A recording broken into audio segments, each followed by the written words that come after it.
Today's special guest is Jon Gordon, author of The Energy Bus and many, many other New York Times best-selling books. He is a leadership expert, highly sought after the world over. You're in for a treat. Enjoy the show. I got great news for you. Habits of High Performers is now available at all good bookstores in Australia and New Zealand. Even if you're passing through those airports, you can grab it there. Thanks to you, today we became #1 bestseller on Amazon Australia. Thank you so much, and I hope you enjoy the book. Head over to thehabitbook.com if you want to grab it, or head along to your favorite bookstore. Jon, a huge welcome to the Lead on Purpose podcast. James, great to be with you.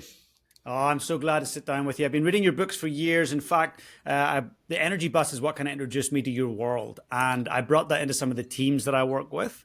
And it was a game changer in terms of how they show up and how they act and respond. But I'm actually super excited today to talk about your recent book, The 7 Commitments of a Great Team. Now, this to me applies to sport, business, family, politics, the lot.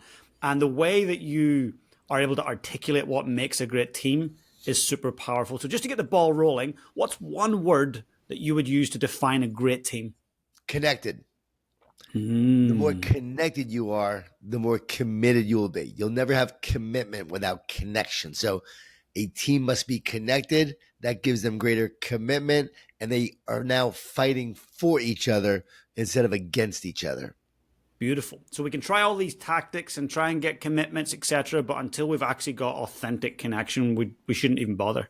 You've got to have the relationship, and it's the relationship amongst the team members, and there's trust, there's care, there's respect, there's love, there's connection.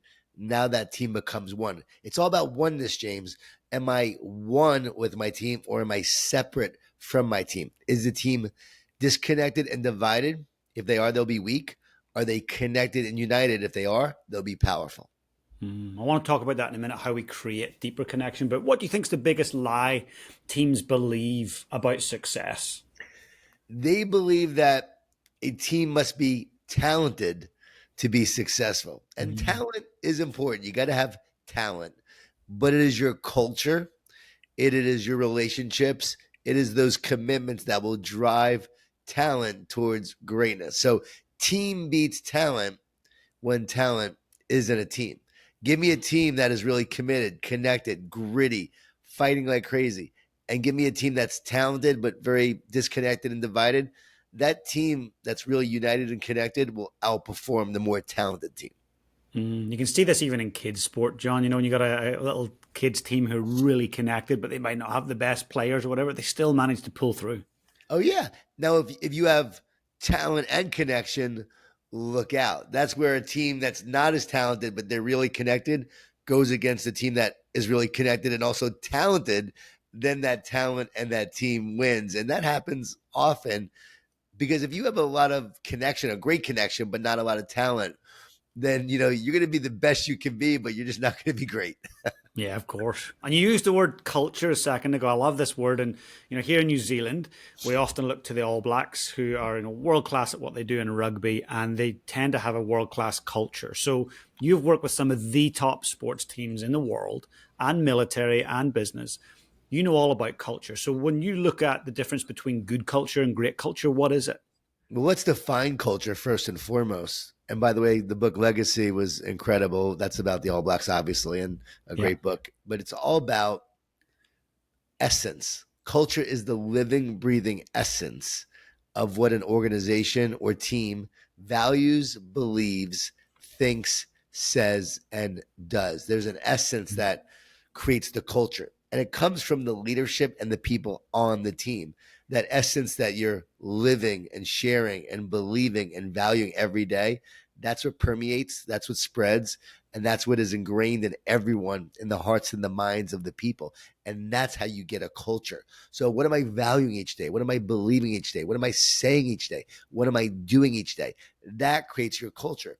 Culture is not the words written on the walls. Culture is what you're living and breathing. So that's culture. And what's the most important part of culture? Well, it's the leaders that drive the culture.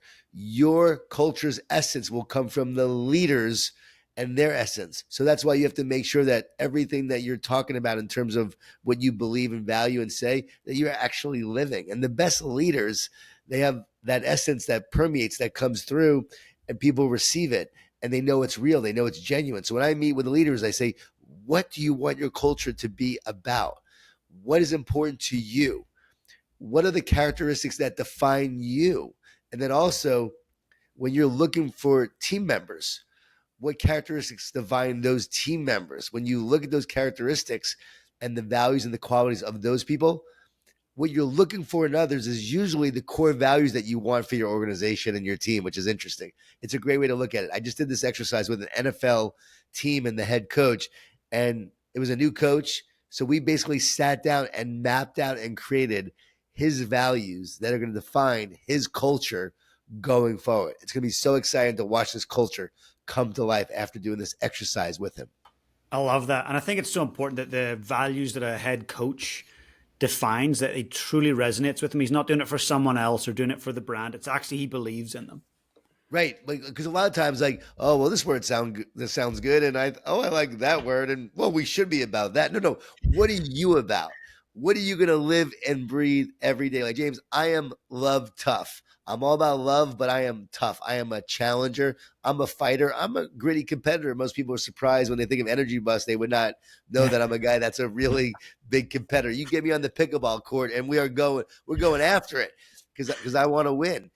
And so my thing is love tough. I'm all about love. I'm all about challenging. So guess what? I need to bring people into my team and organization that knows I'm going to love them, but I am going to challenge them. And those people fit well within my culture. And I'm not saying it just to say it. It's who I am. So you've got to find people who fit you and your culture. And remember, the word culture comes from the word cult, which means your culture should feel like a cult. People should be able to look at your team and organization and say, there's something different about those people. Hey, James here. I wanted to take a quick moment to let you know about something. Look, I get asked to deliver keynotes and workshops for teams and companies all over the world, from London to Antarctica, from America to Australasia, from armies to small businesses to large corporates to sports teams. But I go in and deliver keynotes around the mindset of high performers, around the habits of high performers, about how we navigate change. If you would like me to come and speak to your team or speak at your conference or deliver a bespoke workshop, please get in touch with my team. Caroline at jjlaughlin.com will be able to help.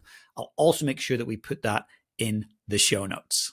Yeah, I love that. It's interesting when I go into some teams, there'll be certain fist pumps or rituals or certain words they use, and you know that you're not part of the team because you don't know all the lingo. Right. And so for me, it's going to go, hey, if they don't have those things, the rituals, the routines, they probably don't have a cult like team. So it's about developing those. Yes, very much so. Now, I want to talk about the commitments of a great team. So I'd like to start with unshakable trust. When I see a high-performing team, whether they're business or sport, I always see high trust. And when I see low trust, I see low performance. So in your view, what breaks trust fastest inside a team? And how do the best leaders kind of repair that in real time? That's so good. So many things break trust. We have a trust builder, trust breaker PDF that we actually share with our teams and organizations. Like, these are all the things that build trust, and this is what breaks trust. One of the things that breaks trust is not being a person of integrity, saying one thing and doing another. That's going to break trust. Integrity comes from the word integer, which means whole and complete. So when you have integrity, you have a wholeness and completeness. There's no gap in your character, and there's no gap in what you say and what you do. So when you have the gap, that breaks trust. Also, not being consistent definitely hurts trust. A lot of times people are moody, especially in sports, and they got challenges. They got stuff they're dealing with in their personal life. So they come in day and day out, and they're not very consistent. They're moody. I actually spoke to a Major League Baseball team, the LA Dodgers. And right before I got there, the manager said, our guys are being very moody during spring training right now. So I basically challenged the guys. I'm like, guys, we cannot be moody. If you're moody, that means you're not consistent. If you're not consistent, your team doesn't know what to expect from you. If they don't know what to expect from you, they can't trust you. And so we've got to be consistent in order to build trust. Nick Saban, who's a very popular college football coach here in the United States, he's won a lot of national titles. Nick Saban is very consistent. His assistant coaches told me that he eats the same candy bar every day at the same time, every day. And I so love he's that. so consistent that everyone knows what to expect from him. Even though his players often don't like him, they still trust him because they respect him and they know that he's consistent. So I think that's a key part of building trust as well. And then obviously gossiping and lying and not having your team's back and choosing other people before your teammates and saying things behind your team's back to the media will break trust. There's so many things that break trust. So just doing the right thing is what builds trust. Beautiful. Yeah, we've seen that actually. You might remember in football. It was a World Cup. David Beckham was playing for England, and he was, quite a young, fiery player. He made a very silly move on the pitch, fouled someone, got a red card. England didn't go through to the quarterfinals, semifinals, and the coach came out straight after to the BBC News and said, "We didn't do it because of David Beckham. He's the." Wow. And right away, that coach lost respect from the entire team, the entire nation, because he took no responsibility and he broke that trust, that integer that you're talking about, with his players. And you just nailed it. It's ownership. Like if you don't own certain situations, if you don't take responsibility for them, you're going to lose trust immediately. And if you take ownership and you take responsibility, that conveys trust. If you're willing to do what's right instead of what's popular, for instance, that also will build your trust. It will break trust when you have an agenda and your agenda is more important than your teammates and other people. So that's another thing that breaks trust. There's so many things that could break it, and there's so many things that build it. But right there is the crux. Like that's the key to team building. That's the key to a great team. You just said it. It's trust. Can I trust you? If I can trust you, I will follow you. If I trust you, I will sacrifice for you and I will commit to you. If I don't trust you, I'm not going to do any of that. So I need to make sure that I can trust you. So many teams lose trust along the way. And that coach, it might have been right. It might have been David Beckham's responsibility and fault. But a great leader always owns it and takes responsibility and will even die on the sword so their player doesn't. Sean McVay with the LA Rams, who is a good friend of mine, I work with them. Sean will always take responsibility, even when it's not his fault. He will take responsibility because he doesn't want the players to take the blame. He earns so much goodwill from his players and so much support and loyalty and commitment because that player knows, or those players know, this coach has my back. Well, guess what? I'm going to have his back. I'm going to give even more for that coach. I love that. And I've seen that before. I've seen coaches like the current head coach of the All Blacks right now, Razor Robertson. He was the head coach of our most successful provincial super team. And his players for years would literally run through brick walls if he asked them. Anything he wanted, they would do it. And it was almost like a brotherhood he had kind of created there. There was this respect rather than this hierarchy. It was like, we're all in this together. It's pretty powerful. Yeah, three things. I shared this with the Washington Commanders before their playoff run last year. I got invited to speak to them right before they went to the playoffs, and out of the blue they called, and it was a fortuitous opportunity because I love this team when I showed up. I didn't expect to love them like I did, and they were amazing. I talked about belief, brotherhood, and BU.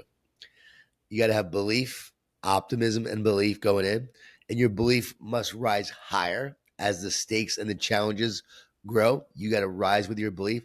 You got to have that brotherhood. That's that connection. That's that commitment.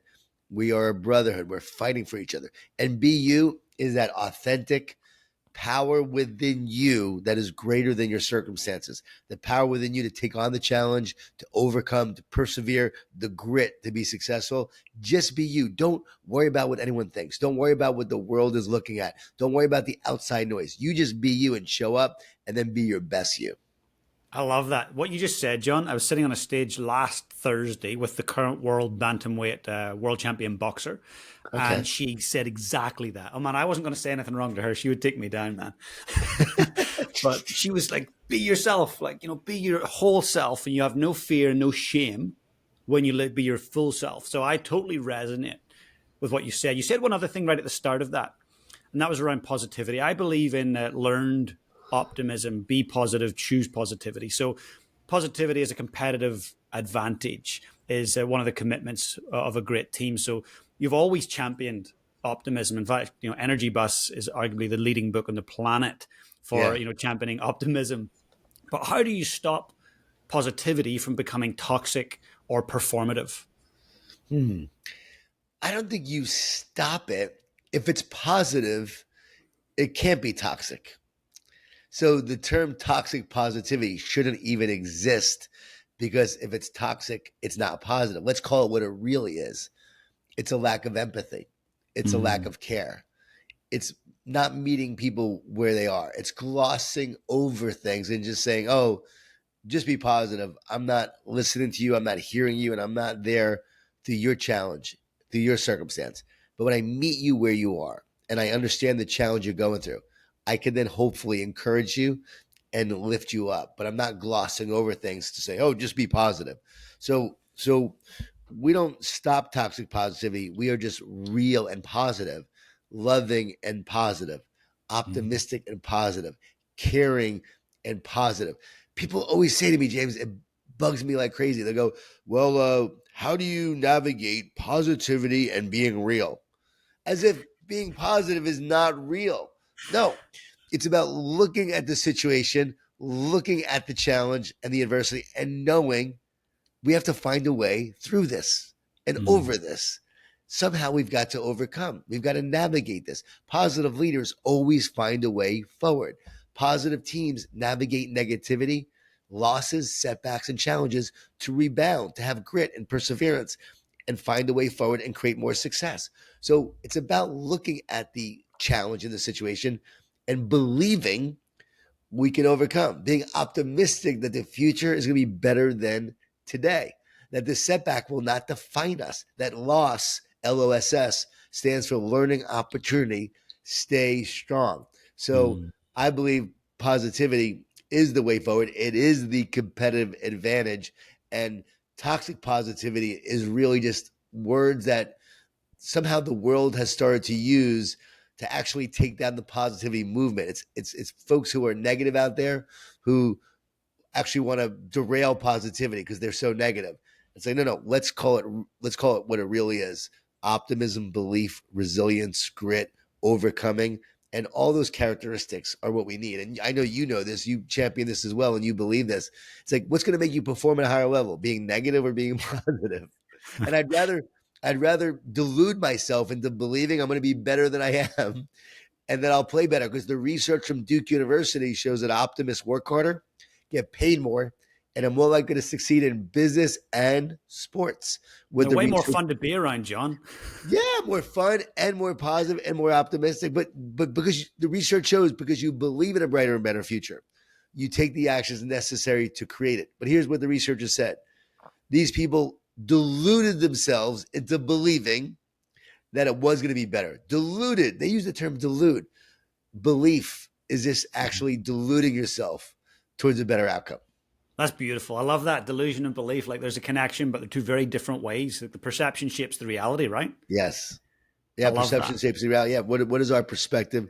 How you see the world determines the world that you see. I mean, when I told my dad I wanted to be a writer and speaker, he was a New York City police officer, undercover narcotics, a very tough Wow. dad. And he's like, what the heck you want to do that for? That's a load of junk. That won't amount to anything.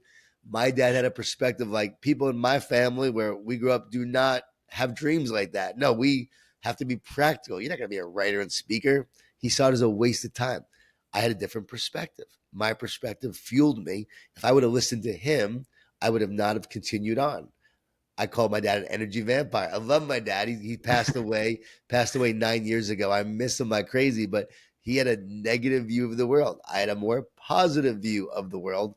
Thankfully, I stepped into the positive. Yeah, I'm glad you did. You've impacted millions of people's lives. And it's interesting, my dad's a welder back in Ireland. And Oh, wow.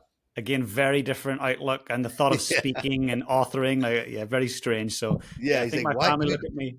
He probably looks at you like you do this with teams and they pay you. How does that work? Like that's how you make a living? Yeah, he thinks it's wild. Absolutely. Now, I want to talk about accountability because when I'm working with businesses or sports teams, accountability is one of the things that I see is missing when they're not getting retention, they're not getting buy in, engagement, results. People are not holding each other accountable. So it's this idea of being accountable without fear. So many leaders kind of struggle with this care versus like challenge tension. So what does healthy accountability actually look like in a team? Yeah. And the 7 commitments of a great team, one of the commitments that I wrote about is the commitment to getting better. And in order to get better, you do have to challenge each other. Yes, you encourage each other, you support each other, but you have to challenge each other and you have to set a standard. This is the key. Set a standard of what it looks like for greatness on your team. What does it look like to be your best? What does it look like to get better? What does it look like to grow? What does it look like to keep improving? What does that high performance look like? That's your standard. Then you can show how you're not meeting that standard. As we always say, the tape doesn't lie. You watch the tape. Well, the practice doesn't lie. The person's behavior doesn't lie. Whether they're going out too much, they're putting their personal life and having fun more important than the team's success. Whatever it may be, you show what the standard looks like and show what their behavior and their attitude and their performance looks like. Show the gap and then say, all right, we have to challenge you to reach the standard.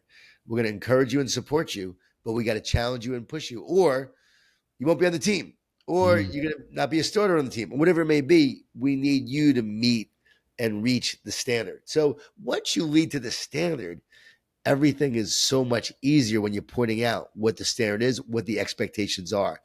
This is what we expect from you, and this is what you can expect from me. It's really simple. There's an agreement there. As a leader, the leader says, hey, as a leader, I'm going to do X, Y, and Z. And this is what you can expect from me as a leader, to be a great leader. And then this is what I expect from you as my team. And this is what you should expect from each other. And then when the team is going through their season, peer-to-peer accountability is key. And you have to make sure that you're a family that loves each other, but then a team that makes each other better. You need both. Because if you're just all about love and support, but you never challenge each other, you're going to have good performance. You're going to have some growth, but you won't have great growth. So I always ask teams, do you want growth or great growth? For growth, encouragement, support, and love will help you grow. For great growth, we got to challenge you. We got to make you uncomfortable, and we got to push you. We got to show you when you're not living up to the standard and your potential. And if you really love someone, if you truly love someone, you're not going to let them settle for anything but their best. And if that person truly loves the team and loves their teammates, they're going to give everything they have to the team. This is why it's one of the commitments. We've got to commit to getting better together, and we have to make that commitment. And if we do, we will go to greater heights as a team. See, these are the kind of discussions that need to be happening right in preseason. Like when we're first getting together, what are we committed to? And developing that connection first, as you say, but then like, what are we actually committed to? And then the conversation is, how do we hold ourselves accountable to those commitments? Boom. And it's such a simple conversation, but I'm amazed how many teams don't have it. And it's one of the reasons why I wrote the book, The 7 Commitments of a Great Team. You will go in with your team, you read the book, you talk about the commitments, and you up front say, this is how we're going to commit to staying positive. It's one of the commitments. When challenges come our way, how will we stay positive and handle the adversity? You make the commitment up front. This is how we're going to commit to getting better and growing. Okay, great. We're going to do this. This is how we're going to commit to having difficult conversations that we need to have in order to grow. Everyone agrees to those. You're agreeing up front. So now when stuff happens, all of a sudden the team doesn't fall apart, which is what happens too often. Yeah. No, when stuff happens, you've already made a plan on how you're going to deal with it. No, I love it. I'm going to commit to something right now, John. I'm going to take the 7 commitments and I'm going to take them into a provincial sports team that I work with in preseason this year. And we're going to double down and work on it, carry it right through the season, give you an update at the end. That's exciting. Yeah, I can't wait to hear how it goes. I want to hear how it goes. I'll give you a little update for sure.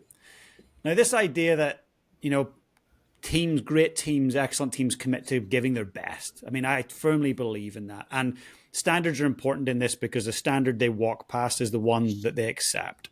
So we got to uphold the standards. You mentioned, I think, a best effort equation. Am I right? Tell me more about that. Yeah, the best effort equation it's actually your being your best formula. And we often talk about being your best. And what's part of that? Well, there's consistency is important, discipline is important, your effort is important, your purpose is important. But what's the greatest part of this formula? It's definitely devotion. When I'm devoted, then discipline is so much easier. It's hard to be disciplined when you don't have devotion. It's like you're swimming upstream, climbing uphill.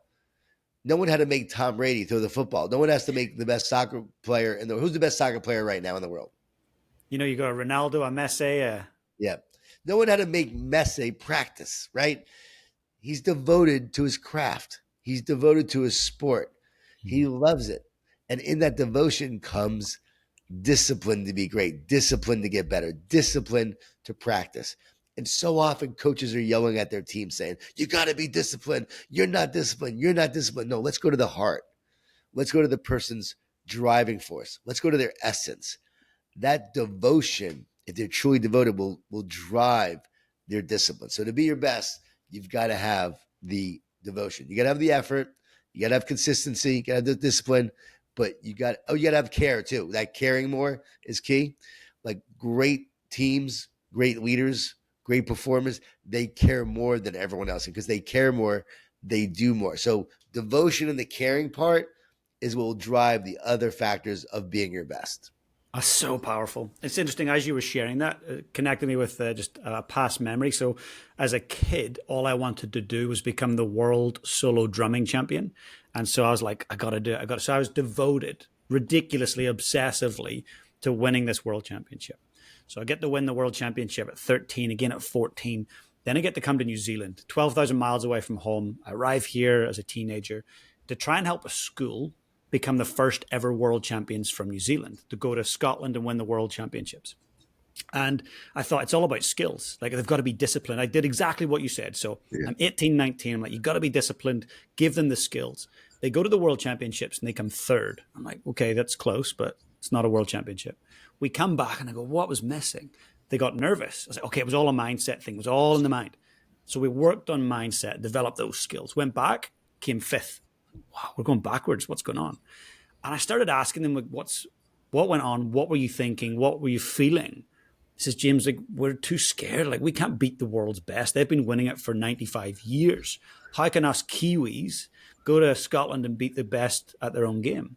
It was this heart set thing that was missing. So what I did is exactly what you mentioned, get them out of their heads, into their hearts. I started sharing stories and what drives them. Following year, they go and they win the world championship, and they're still first and only. It was a good time, but not my secret sauce.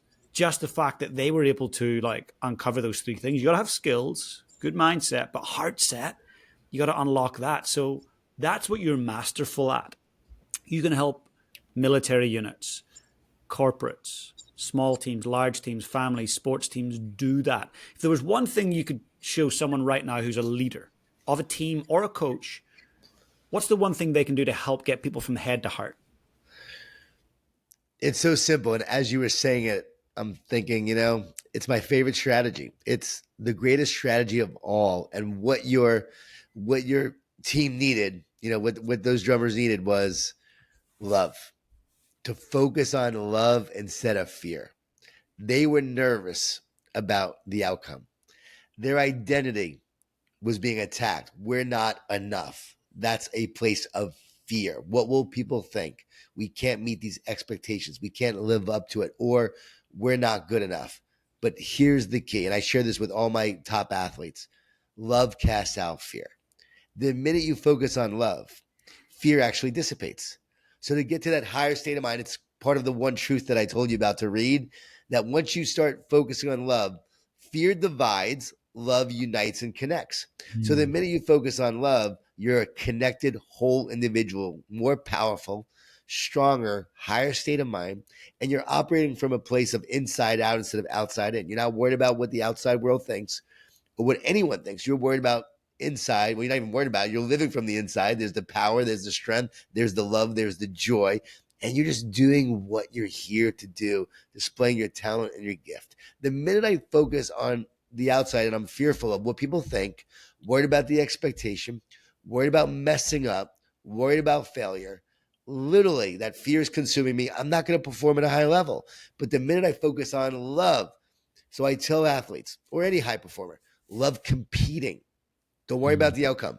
You just love competing in that moment. Love performing. Love what you do and what you're here to do. Love that opportunity. Love the people you're doing it with. And if you do that, man, that love will cast out the fear. You'll be in a higher state of mind and you will perform at a higher level, as you saw with your drummers. They were devoted to it. They loved it. They didn't feel the fear. Maybe initially they did, but the fear dissipates, and now they're operating in love and they're performing at a higher level. Yeah, beautifully put. And it's interesting when I look back at that win. I remember the moment they were announced, and there's maybe, I don't know, 30,000 people in the arena, and they get announced as world champions. That meant more to me, and that had more of an emotional impact than all the world championships I'd won myself. They were great and fun, but seeing these kids do that, like there was a connection, there was a love there. And still, they're grown adults now. Still, the connection I've got with them is James, pretty phenomenal. I'm blown away that you were a world champion too. I mean, that's so cool that you had this obsession to do this and you made that happen. That's where you obviously came up with your mental constructs for yourself to be able to accomplish this, and now you've helped others with it. That's pretty incredible what you've been able to do, and have that performance mindset to draw back on. Some in sports psychology have been golfers, others extreme sports people. Like you were the drummer. That's really cool. Ah, thank you. Yeah, and I've been inspired by some of those, the Timothy Galways, the Inner Game of Golf, Inner Game of Music, and it's been Yeah. incredible. Just their insights, they certainly shaped me. Tony Robbins, when I was a kid, I was kind of geeking out on his cassette tapes, as you do when you're a kid. I've never been a Tony guy. Isn't that funny? I've never been a Tony guy, but I know a lot of my friends love Tony, but I've never been. He wasn't the one who moved me into doing this or inspired me, but I know he's inspired a lot of people. Who was the person that moved you? You know, Ken Blanchard, who wrote The 1 Minute Manager Mm-hmm. and Raving Fans and so many other best-selling books, he was the one who inspired me to want to be a writer and speaker and do this kind of work.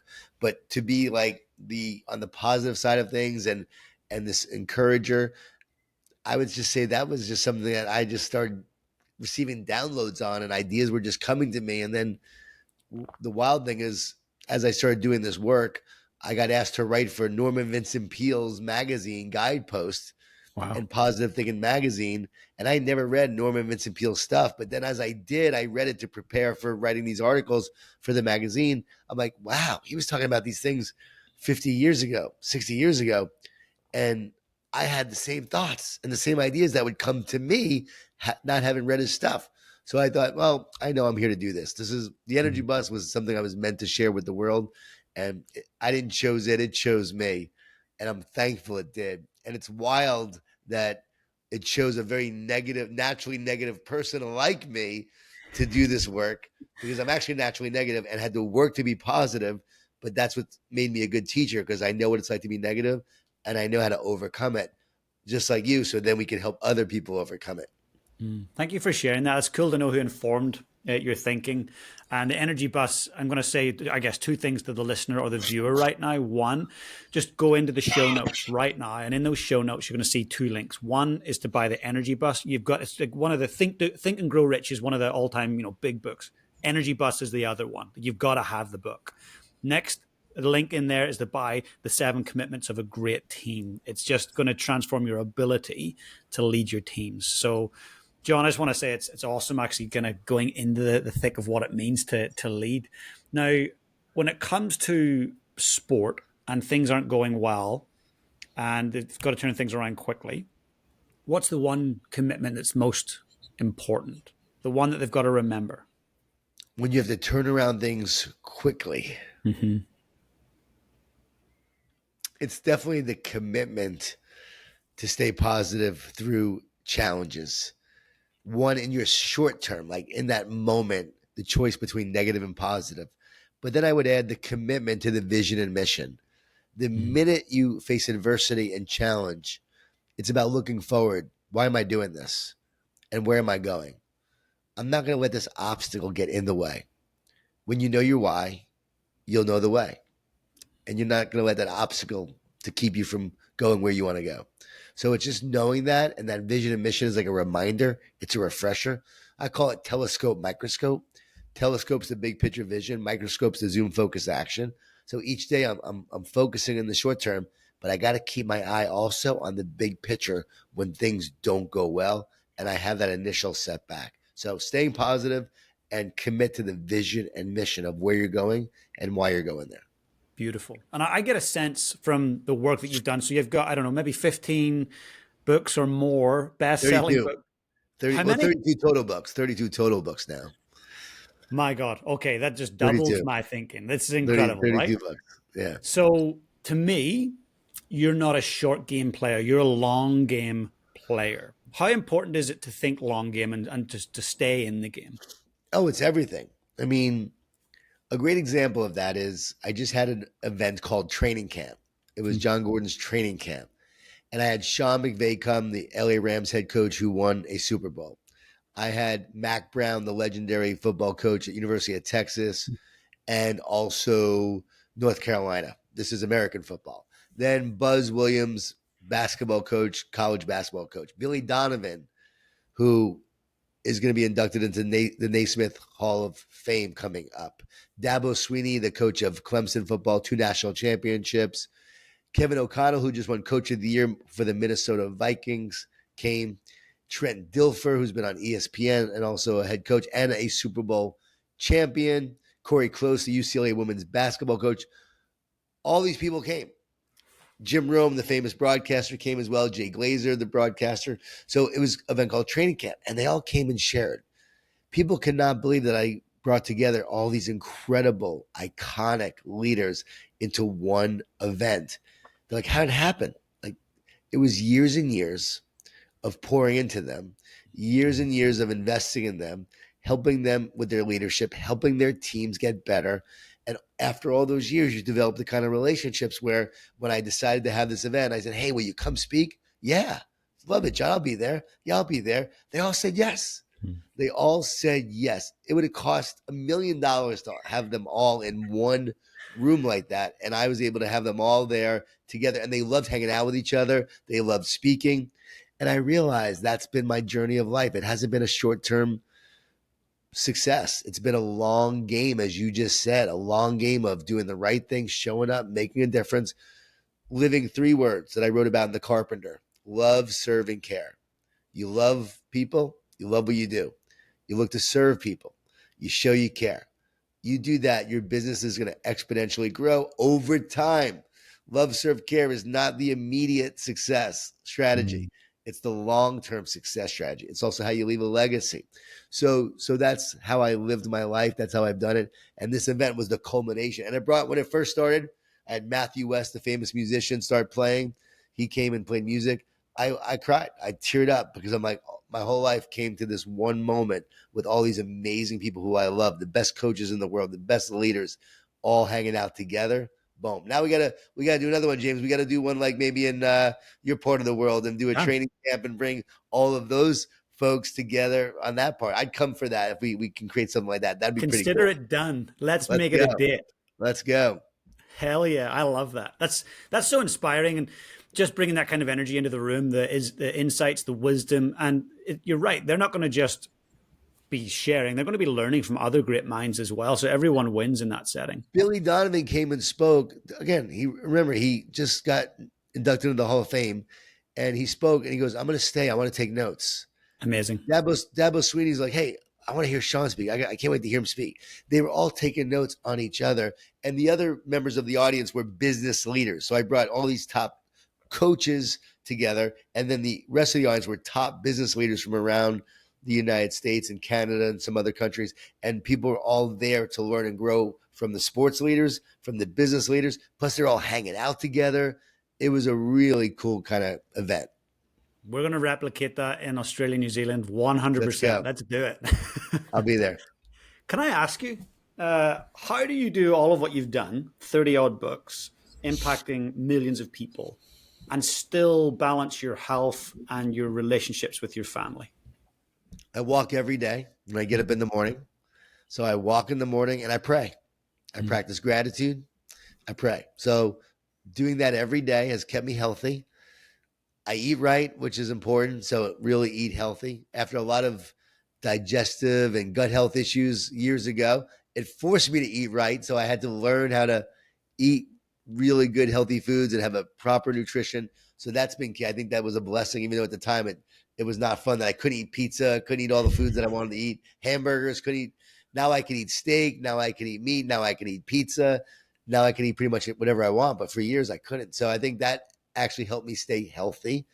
And it's a devotion to what I'm here to do and a calling. So I wake up every day knowing what I'm doing.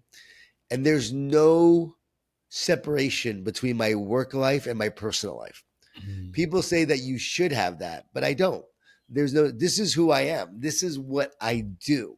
When we get done, I'll probably call someone in 10, 20 minutes and it'll be a conversation just like this because that's my life. And my wife is part of the business and she speaks and we wrote a book, Relationship Grit. My daughter is now a speaker. She's incredible. She worked with Auburn Golf to help them win the SEC championship. She did a great connection exercise with them. That was the key to their success. So she does this now. She speaks. Bring my daughter overseas. She loves to travel, by the way. She's Awesome. 26, dynamic, really great speaker. Never thought she would be, by the way. The girl was terrified to speak. Never thought she would do this work. Hated positivity. Was like, come on, Dad, that's annoying. And this is what she's doing now. And it's great to watch. And my son works with me in our business of we sell certifications and we help develop positive leaders who go out and train other leaders around the world. And so my son's been doing that. So now I have my whole family, which shows like this is not a business. This is our way of life. So I think that's the key. There's a devotion to it. There's a purpose to it. And every day I get up ever since, 20 something years ago, knowing what I'm here to do and then just doing it and building it over time. And then honestly, by the grace of God, the creator of the universe, I am not the creator of the universe and I'm not here by accident. I know that you're not here by accident. So the creator of the universe, I believe, has been a huge part of my life and keeping me healthy, keeping me strong. And there's a lot of faith there as well. Beautiful. Thanks for sharing that. It's so interesting. I got a 9-year-old boy and he watches what I do and I bring him often along when I'm speaking and he gets to, so about 6 months ago, he interviewed our prime minister after I'd interviewed him. And these opportunities, I want to like make him realize this work and play, same thing, work and life. It's like, it's all interchangeable. So I love what you're saying and you're demonstrating it. You're many years down the track from me. It's really inspiring to see how you do it. And James, they're watching. This is a great lesson for anybody listening. Your kids are watching you because I never thought my kids would want to get into this. I never thought my daughter would speak. So they were watching me all these years and I wasn't realizing they were even watching me. So the fact that they were, and they saw that it was real and that there was an integration of who I was and this work, that made them want to do it. So it's wild to think that they never told me they want to do it, but somehow they just started helping us and working with us and doing it. My daughter would call me up that one day and said, I want to speak. I'm like, really? I go, don't do this because you think I want you to do this. Like, I only want you to do this if you feel called to do this. And she's like, no, Dad, I feel called. She met a woman at the restaurant while she was a hostess. My daughter was a hostess. And the woman told her to stop living in fear. She's meant to do something greater. And there's a plan and a purpose for her life. And told my daughter, I see you speaking all over the world, and had no idea that my daughter was, had me as a dad. And my daughter called me up and said, Dad, I want to do this. I'm like, really? She goes, yeah, I feel like it's my calling. And she stepped into it. Boom. That's beautiful. So, yeah. So your kids are watching and you just never know. And people say, you must be so proud. No, I'm not proud. I'm amazed at what God can do because I never thought she would do this. And now she stepped into it and she's dynamic. And I watched her the other day speak because she spoke right before I did. And I'm like, wow, she's gonna be taking over my job in a couple of short years. And I thought I saw the way the crowd interacted with her and her presence, and I was like, wow, she's just meant to do this. It blew me away. That's beautiful. I can't wait to see her speak. It's going to be awesome. Yeah, she's good. She's good. Now, just a couple of final questions before we wrap up. So, what's the best team you've ever worked with, and why? I can't say like the best team. Like that'd be like picking one of your favorite kids. But like my team I've worked with the most over the years is Clemson football, who won 2 national championships. University of Clemson and Dabo Sweeney, 13 straight years I've worked with them Wow. every year speaking during training camp. So I would say that's the one I have the closest bond and the greatest connection to. That's beautiful. I need to go check them out. And what does Jon Gordon do when he's lost his spark? And by the way, Dabo Sweeney, one of the greatest leaders I've ever met in the world. I'm sure you have some great leaders over there. Dabo Sweeney, one of the greatest leaders you'll ever meet. Everyone who meets him is blown away of the kind of leader he is. Dabo Sweeney. If you can spend time with him and learn from him, every leader in every sport will get so much from Dabo Sweeney. And people in America know the kind of leader he is, off the charts. So incredible. I feel very fortunate to call him a friend and someone I've worked with all these years. What do I do when I lose my spark? I only lose my spark for maybe a day or two. Mm-hmm. And it might be just something bad happening, might be waking up in a bad mood, not getting enough sleep. I played a lot of pickleball the last 2 days. I woke up today just a little ornery, just tired. And I what do? I remind myself that this too shall pass. I'm a pessimistic optimist. So I may be down in the moment, but then there's a moment an hour later, 2 hours later, 3 hours later, where I go, you know what? It's gonna be great. Like great things are coming. So I'm always believing that the best is yet to come, no matter what I'm going through. And I remember my purpose. We don't get burned out because of what we do. We get burned out because we forget why we do it. Mm-hmm. So remember that purpose. And I think that's key. So I just remind myself of my purpose. And if all else fails, I go to sleep that night knowing that tomorrow's a new day. And usually by the next day, you're fine. I think too often we're on that roller coaster.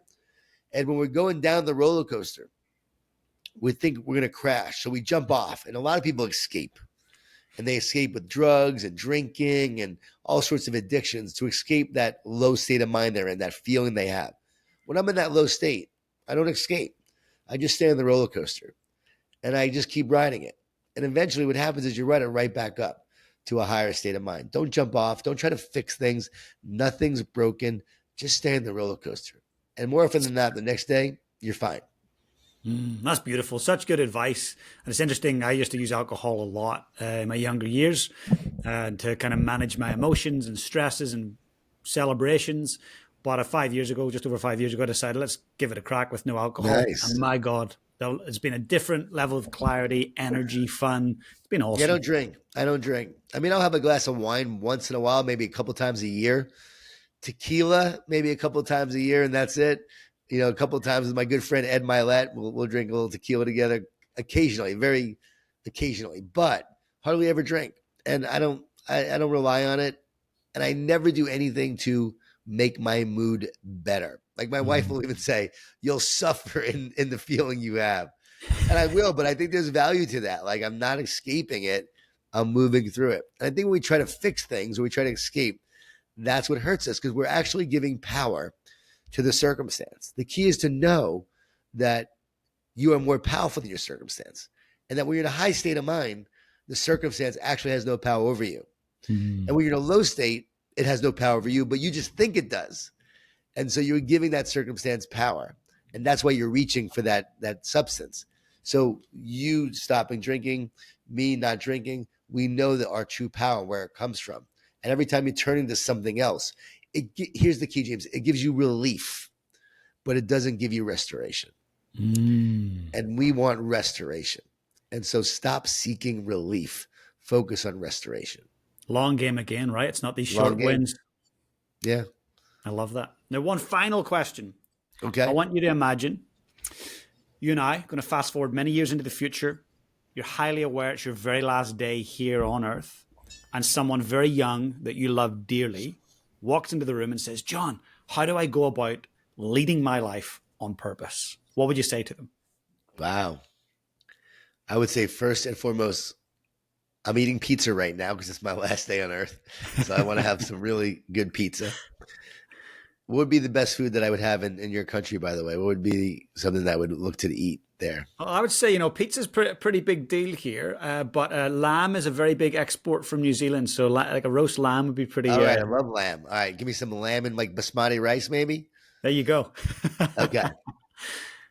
So I would have some of that, and then I would say to that person,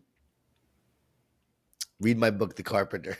it's the greatest success principles of all. Like it's everything I wrote, like to create your life, like to build your masterpiece.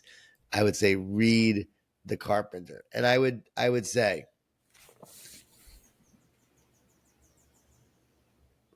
life is magical. Life is a gift, not an obligation. Life is what you make it. Your beliefs determine your reality. What you tune into every day determines ultimately what you will achieve. What you think, you become. As a person thinks, they become. I would say the brain is an antenna. You're either tuning into the negative or the positive. There are two main frequencies in this world: positive frequency and negative frequency. So tune into that positive frequency on a daily basis, and that will change the trajectory of your life. As you tune into that positive, it uplifts you, it encourages you, it takes you to that higher state of mind, and you operate at a higher frequency when you do that. My voice is definitely losing. I'm losing my voice, but I would say that's what you ultimately do to get to that higher state, higher frequency. And I would say Romans 8:5-6. This sums up our entire existence. A mind governed by the flesh leads to death. A mind governed by the spirit leads to life and peace. What is governing your mind? The things of this world, the tribulations, the challenges, the adversity, the fame, the greed, the money. Is that what's driving you? Or is it the spirit, the love, the spirit, the life, the joy, the spiritual nature, a higher calling, a higher purpose, a devotion, a God? If that's what's driving you, that's going to bring you peace and power. If the flesh drives you, that's going to lead to destruction and despair. So that really is the ultimate choice we have every single day. So choose life, choose peace, choose power, choose spirit. That's why my prayer walks are so important every morning. When I'm walking every morning, I'm literally connecting to a greater spirit, a greater power. And as I'm doing that, there is so much wisdom and strength that comes through me, that flows through me. It brings me to a higher state. I am now ready to take on the day versus focusing on today's worries and the paper and the news and all the negativity. That's going to bring you down. So think about it: paper or God. I'm gonna focus on the God who actually writes the best stories, not the paper that writes negative stories. Such great advice, John. What you've just said is so powerful. And I feel like you've changed the trajectory of so many listeners and viewers' lives just in this last hour. So if people have enjoyed that, I'm going to get them to follow you. I'll put all your socials in our show notes. Follow you. They've got to buy, I wrote down here, The Carpenter, The One Truth, The Yep. Commitments of a Great Team, and Energy Bus, which is originally what brought me to you. These will be the best investments. It'll cost you the price of a meal and a bottle of wine to get all those books. So please get them. But John, a huge thanks for what you do for all of us. Sincerely appreciate you. Hey, thank you, James. This was a lot of fun. Thanks for sharing. Thanks for the work that you do. It's great to meet a kindred spirit across we call it the pond, Yeah, across the water, making the difference you're making. Can't wait to visit. I've never been there. I want to come. So let's do a training camp event. it's going to happen. Thanks, John.